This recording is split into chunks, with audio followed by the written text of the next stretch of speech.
To be honest, my recommendation for all you boys here, my dreams was just to be in the next side, really. So, say I was playing Essex under 11s or Ilford, I wanted to be in Ilford B team. If I was Essex under 11s, I wanted to be in Essex under 12s, Essex under 13s, Essex under 14s. I've seen what Mark Rapplicat was doing at Middlesex, Mike Lafferton at Lancashire, Graham Thorpe at Surrey.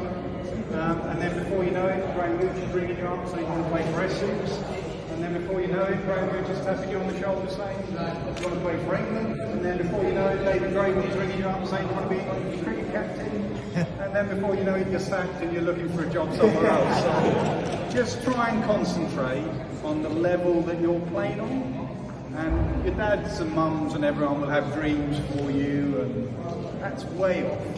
You know, when I'm 11, I'm not thinking about playing for England. When I'm 12, 13, just trying to be the best I can be. So that would be my only advice to all of you.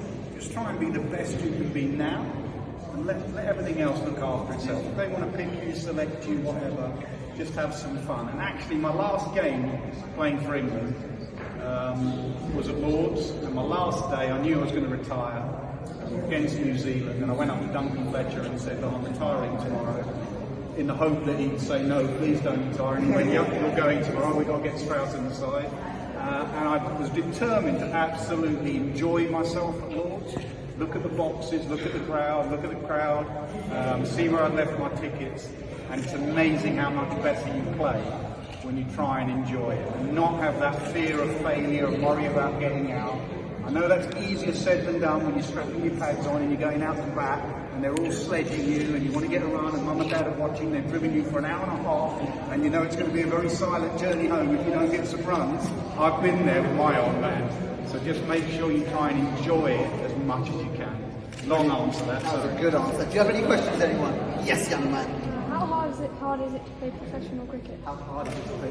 There's a lot harder jobs, I can tell you. It's one of the great jobs. You travel around the world, you get virtually everything paid for, everything's looked after, you're with mates all the time in a dressing room. It's a brilliant job. The only problem with that job, and that's why I'd always advise all of you to keep your studies going, because you know, you can retire at 34. I've played with people that picked up injuries at 25 and had to retire from the game. Very, very good cricketers that had to retire. Simon Jones was one of the great bowlers we've ever had. Went in the knee and he was never the same after that. So keep your studies going. I was lucky, I got a job at Sky.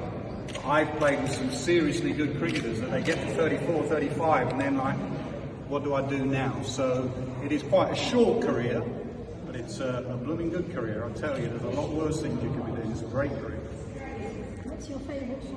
Oh, favourite shot is the little edge through the slips, probably the cover drive. The last shot I played in cricket, basically, at Lords. I don't know who the bowler was, Cairns or someone. I drove it up the hill at Lords before. The cover drive I used to like playing. Martin. Anyone else? Martin, yeah. There's a reason why I know that. Go on, young man. Who is the toughest bowler you faced? That's a difficult question. The best bowler I faced, without a doubt, was Shane Warne. Everything about him, he'd go out and he'd sledge you from ball one, and he used to drift it in and spin it away. He used to bowl flippers. This flipper ball he used to bowl, it just looked like it was an absolute long hop, and you'd go to hit it and it would skid on and get you, and he'd sledge you and tell you where to go. He was the best bowler I ever faced by a mile. But the one I really struggled with was Courtney Walsh, the West Indian, because he used to bowl wide of the crease and angle it in. He used to go all arms and legs, 15 foot tall. And I always used to think the ball was coming in at me, and it was. And at the last second, it would just nip away. And with my half a bat, I used to do that. And I always used to edge it. Every time he was running in, I'm saying, "Don't, you know it's going to move away, don't follow it." And he used to just look at me and go, "Now, how are you playing for England, mate? Off you go," sort of thing. So Courtney Walsh, the West Indian fast, was my nightmare. I used to have nightmares about him.